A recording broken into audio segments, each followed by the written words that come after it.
On the Citizen Business Center. Now, of course, a number of conferences have happened in Kenya over the past many months, from the Global Entrepreneurship Summit, the WTO Ministerial Conference, and now UNCTAD and TICAD as well is on the cards. And I think the questions, for Kenyans outside the high-level meetings, does this really spur growth, especially for the private sector? Well, UNCTAD hosts a conference of this nature every 4 years, and Kenya did a similar conference of UNCTAD 40 years ago. And we're privileged as a country to actually be hosting this very important conference that deals with issues, trade and development. And so what does it actually do? It brings together ministers of trade and industry and policymakers, private sector CEOs from across the world to actually come and deliberate on issues that affect issues of business, issues of investments and economy across the world. So, for example, during this conference, there are about 3 or 4 key subsections of activities. One is we had a global commodity conference that lasted about 3 days to discuss issues about commodities, especially the challenges going on now. We had the World Investment Forum to discuss that. Then there are issues about trade that actually cuts across many countries around the world, dealing with the challenges that we are facing. So I think as a host we're privileged and we feel good about it, but there are quite a number of other side activities that benefits Kenya, which we are working on at the moment. How come the UNCTAD meeting, which you've talked about, still very high level, makes sense, to regular entrepreneurs and regular Kenyans, for instance, who are not in Nairobi to see, what was going on? How does this make sense to them? Well, first of all, there are a number of people that we've met who have been really full of praise about Kenya, thinking about a country that they had a view about before they came, and then having a totally different view. That is so important for investment, for tourism, and for other things that we need to make sure that Kenya gets marketed for. But on a much broader issue, UNCTAD actually tries to help bridge the gap between some of the major players in the world around issues of trade. The developing countries, for example, still suffer a significant amount of challenges in dealing with issues around trade. And UNCTAD debates a lot of this.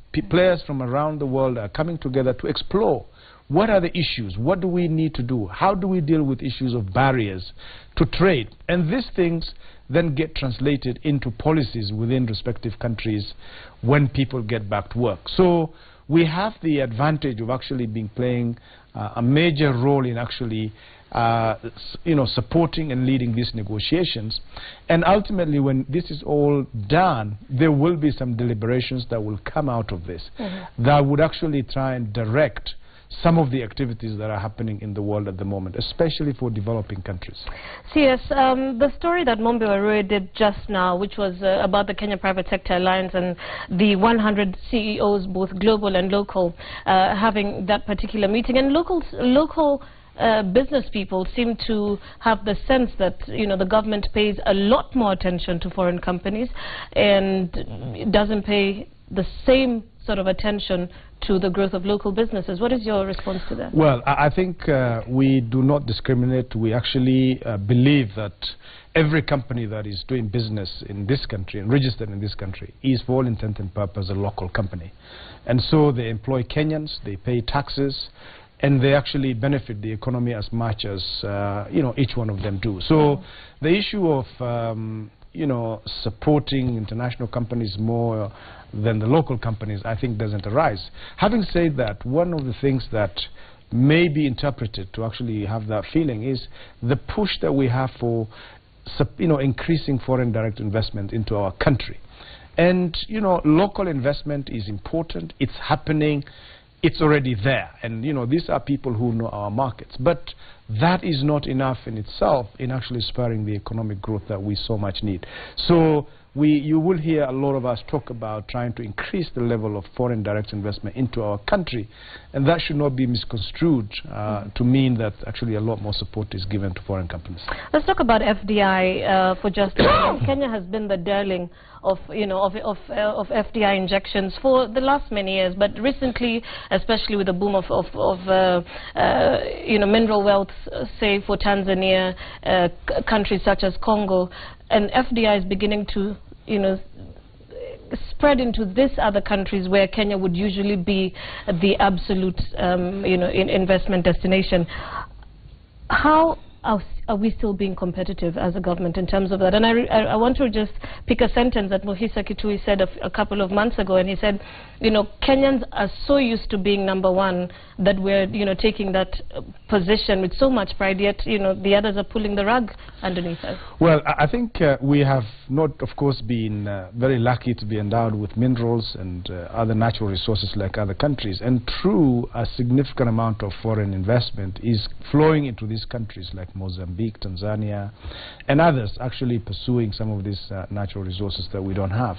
Having said that, I think countries that have depended on some of these natural resources, especially commodities, have had to suffer a great deal because of what is happening. So, for example, oil-based countries have had some major challenges following a significant reduction in the oil price. One of the things that we have that we are very lucky about Kenya is a very diversified economy that is not dependent on any sector, where service sector plays a significant role, and that is not dependent on a lot of external shocks that we see today, because most of the services are provided domestically, and as long as that side of things go well, we shouldn't have a problem.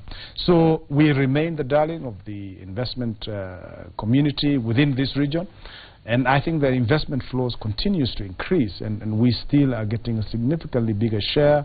And Nairobi continues to get voted to be one of the best investment destinations on the continent. And I think to maintain that requires a lot of activities, showcasing Kenya through functions like UNCTAD, where a lot of people come here with some preconceived ideas about, can we really invest in this country?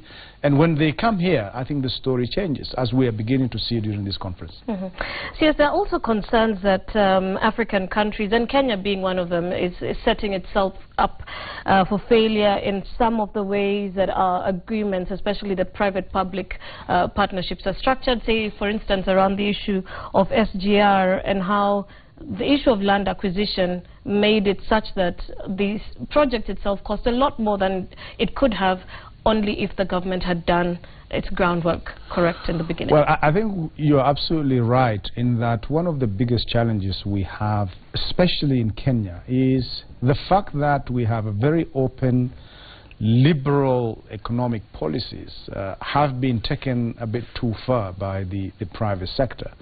And compared to some other countries where I think government takes a much more central force, would be it, regarding issues of acquisition of land for public purposes, I think in our country we've had a number of challenges, especially people going to courts to challenge government activities, especially when the value of land that is supposed to be acquired for public use has, some significantly exaggerated values.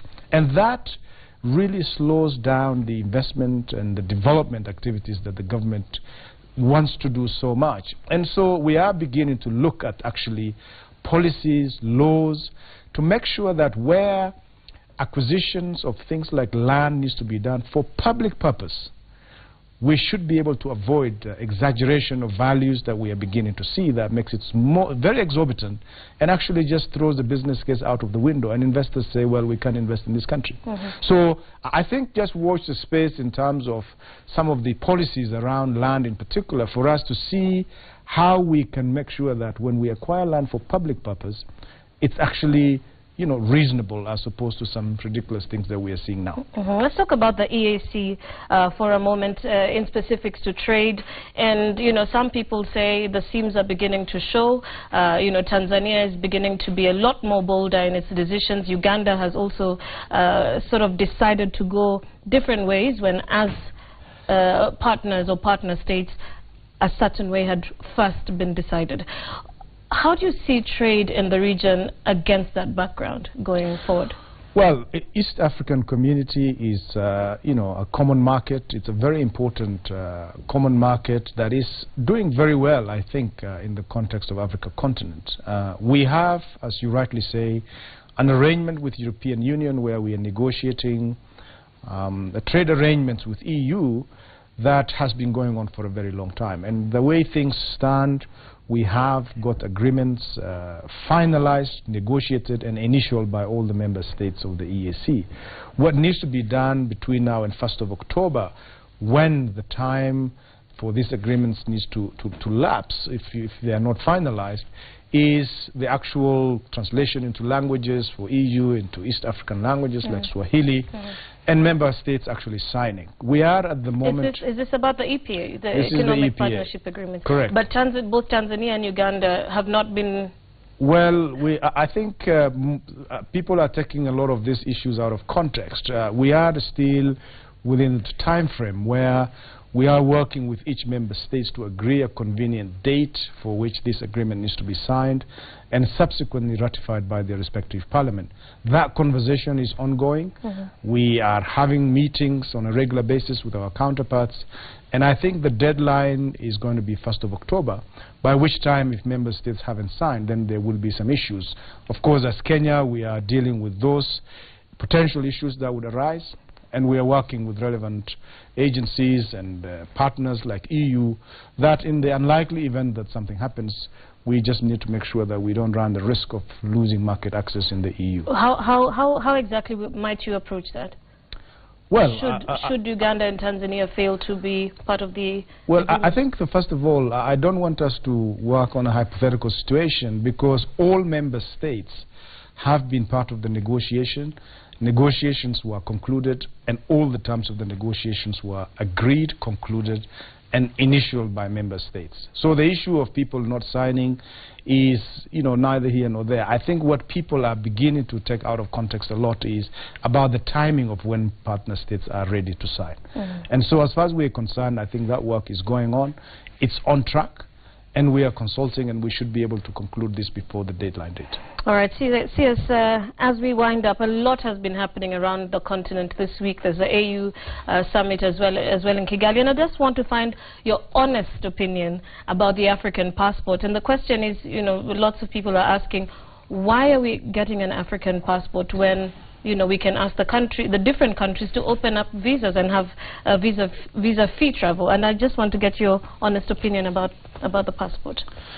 Well, I think increasingly what Africa is trying to do is to make Africa feel like one region in many respects. One of the things that we are negotiating at the moment, where heads of states have finalized and given the steer, is to create a continental free trade area, for example, where goods and services should be able to move freely within the continent. I think on issues immigration and others, having different passports have got its own challenges. We don't rule out the fact that partner states could, one day say, well, this passport we don't accept, But the fact that you lock people in with one passport is actually a true testament of actually people willing to integrate and be able to deal with some risks that we may run, where partner states might end up saying, well, we still need a visa for this country or that country. But if there's one passport, I think that likelihood and that risk is remote. That's my thought.